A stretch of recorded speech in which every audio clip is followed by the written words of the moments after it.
نحمده ونصلي على رسوله الكريم اما بعد فاعوذ بالله من الشيطان الرجيم بسم الله الرحمن الرحیم۔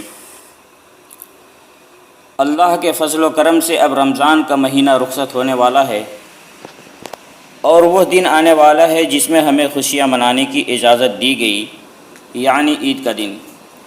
عید کا دن مسلمانوں کے لیے خوشی و مسرت کا دن ہوتا ہے۔ انسان پورے ایک مہینے اللہ تعالیٰ کے حکم کی فرما برداری کرتے ہوئے روزہ رکھتا ہے۔ رمضان کا مہینہ ختم ہوتے ہی پروردگار نے ہمیں کھانے پینے اور 2 رکعت نماز ادا کرتے ہوئے خوشیاں منانے کا حکم بھی دے دیا، یعنی ہمارا کوئی بھی خوشی کا دن ذکر الہی سے خالی نہیں ہوتا۔ اور یہ 2 رکعت نماز فرداً نہیں بلکہ اس شہر یا گاؤں کے تمام مسلمان ایک جگہ جمع ہو کر کسی میدان یا عیدگاہ میں ادا کریں تاکہ مسلمانوں کی اجتماعیت باقی رہے۔ لیکن اگر کوئی شرعی عذر ہو جس کی وجہ سے عیدگاہ نہیں جا سکتے تو عیدین کی نماز مسجد میں بھی ادا کی جا سکتی ہے۔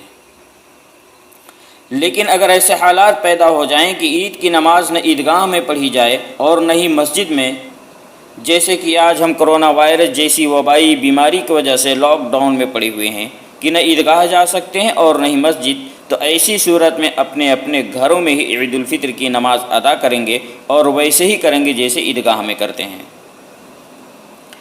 عید کی نماز کا وقت اشراق کے وقت سے لے کر زوال تک ہوتا ہے، اور بہت سے لوگ عید کی نماز سے پہلے نفل نماز بھی پڑھنے لگتے ہیں۔ یہ بات یاد رکھنی چاہیے کہ عید کی نماز سے پہلے یا نماز کے بعد کوئی نماز نہیں۔ بخاری شریف کی روایت ہے جو ابن عباس رضی اللہ تعالیٰ عنہ سے مروی ہے کہ ان النبی صلی اللہ علیہ وسلم خرج یوم الفطر فصلی رکعتین لم یصلی قبلها ولا بعدها، کہ نبی صلی اللہ علیہ وسلم عید الفطر کے دن نکلے اور آپ صلی اللہ علیہ وسلم نے 2 رکعتیں پڑھی اور نماز عید سے پہلے یا بعد میں کچھ نہیں پڑھا۔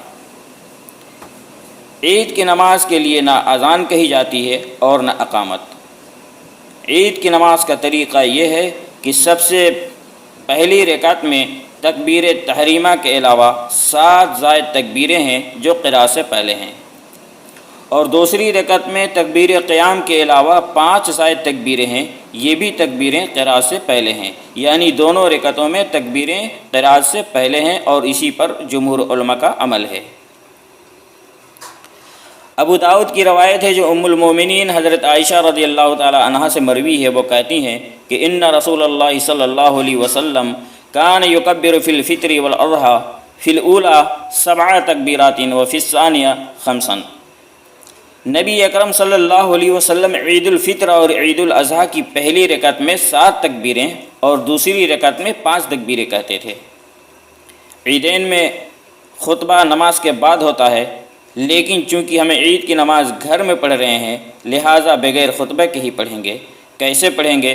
سب سے پہلے اللہ اکبر کہتے ہوئے اپنے دونوں ہاتھوں کو کندھوں تک اٹھائیں گے اور سینے پر باندھ لیں گے، پھر دعائے ثنا پڑھیں گے، اس کے بعد اللہ اکبر کہہ کر ہاتھوں کو کندھوں تک اٹھائیں گے اور سینے پر باندھ لیں گے۔ اسی طرح 7 مرتبہ کریں گے، پھر سورہ فاتحہ کے ساتھ کوئی سورہ ملا کر پڑھیں گے، پھر رکوع و سجود کر کے وہ رکعت پوری کر لیں گے۔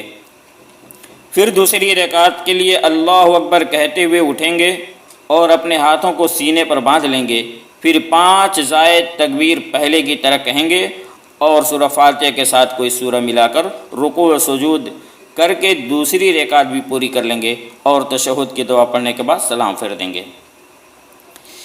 ایک بات یاد رکھنی چاہیے کہ نبی صلی اللہ علیہ وسلم کا معمول تھا کہ وہ عیدین کی نماز میں پہلی رکعت میں سبح اسم ربک الاعلیٰ پڑھتے تھے اور دوسری رکعت میں هل اتاک حدیث الغاشیہ پڑھتے تھے۔ لیکن بہت سے ایسے بھائی ہیں جن کو یہ صورتیں یاد نہیں ہوں گی، لہٰذا ان کو جو صورتیں یاد ہوں وہ وہی پڑھیں۔ اللہ سے دعا ہے کہ اللہ تعالی ہم تمام مسلمانوں کو صحیح سمجھ عطا فرمائے۔